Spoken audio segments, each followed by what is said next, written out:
व्यंग लेख का शीर्षक है महाराष्ट्र में खेला।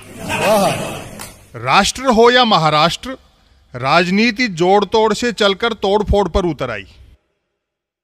विपक्ष की पटना बैठक के बाद से शरद पवार की टेबल क्लॉक की टिक टिक भाजपा के लिए खतरे की घंटी का काम कर रही थी। सो उसे एनसीपी की सीपी में से मोती निकालने पड़े।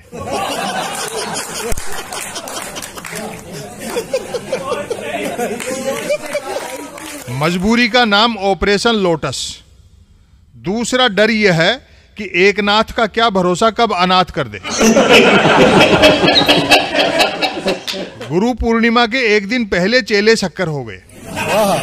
अजीत पवार फिर डिप्टी सीएम बन गए। पिछली बार तो ब्रह्म मुहूर्त से सूर्योदय तक क्षणभंगुर डिप्टी सीएम रहे थे। हे भाग्य विधाता, अब की बार तो भाग्य में लंबा कार्यकाल लिखना। लोग कह रहे हैं कि जब संविधान में कोई प्रावधान ही नहीं है तो पता नहीं क्यों कोई डिप्टी सीएम बनता है। बताइए, किसी गैर भाजपाई विधायक को किसी जांच एजेंसी का डिप्टी कमिश्नर अपने ऑफिस बुला ले तो फिर बेचारे के पास डिप्टी सीएम बनने के अलावा कौन सा रास्ता बचता है। शरद पवार से छिटक कर प्रफुल्ल पटेल कितने दिन प्रफुल्ल रहेंगे, समय बताएगा।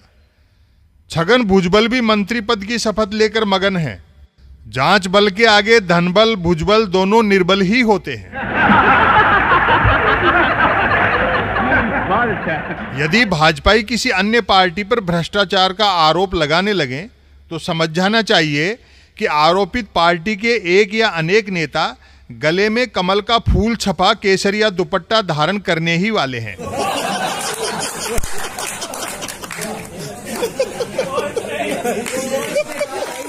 गले में कमल छाप केसरिया दुपट्टा डालते ही चेहरे पर लगे भ्रष्टाचार के काले दाग देशभक्ति के टेटू में बदल जाते हैं।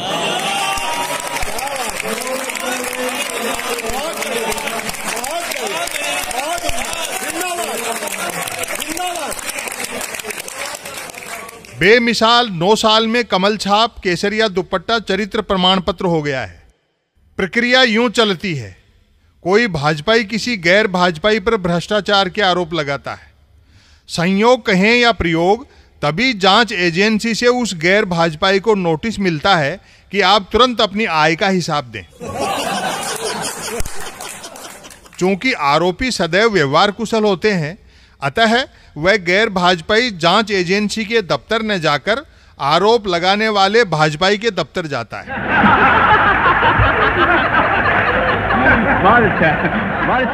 वहां उसे समारोह पूर्वक कमल छाप केसरिया दुपट्टा अर्पण किया जाता है। आरोपी उस समारोह की तस्वीरें ट्वीट करता है, जिन्हें आरोप लगाने वाला भाजपाई रीट्वीट करता है। जांच एजेंसी को आय का हिसाब मिल जाता है।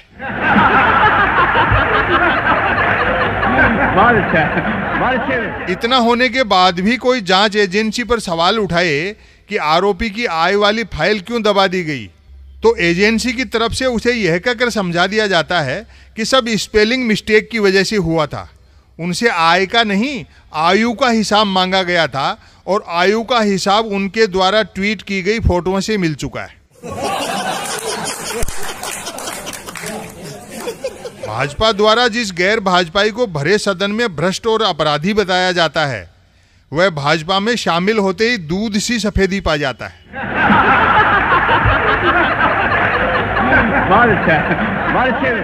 डिजिटल इंडिया की पॉलिटिक्स में अब सिर्फ नंबर मायने रखते हैं, फिर चाहे दल बदलू 2 नंबरी हों या 10 नंबरी।